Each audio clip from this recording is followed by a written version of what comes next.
ছোটবেলা যখন চা খেতেন অনেকেই বলতো চা খেও না, গায়ের রং কালো হয়ে যাবে। এটা আমাদের বাংলাদেশে খুবই কমন একটা মিথ যে বিশ্বাস করে চা খেলে গায়ের রং কালো হয়ে যাবে। আসলে কি তাই? চলুন জেনে নেই সায়েন্স কি বলে। আমাদের স্কিনের যে রং, এটার পেছনে রেসপন্সিবল হচ্ছে মেলানিন।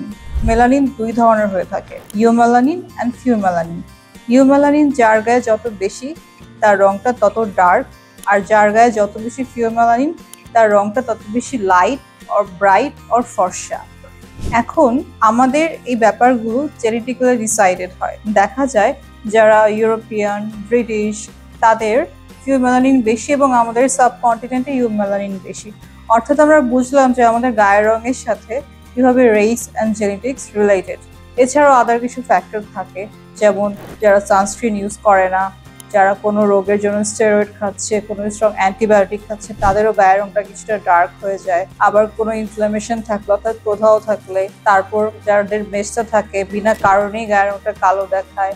আর হরমোনাল কিছু চেঞ্জেস তো আছেই। তাছাড়া আমরা যারা কিছু রোগে ভুগে থাকি, ক্রনিক কিছু ডিজিজে অনেকে ভুগে থাকে, যেটার কারণে গায়ের রংটা কালো হয়ে যায়। এখন চায়ের সায়েন্সটা আসি।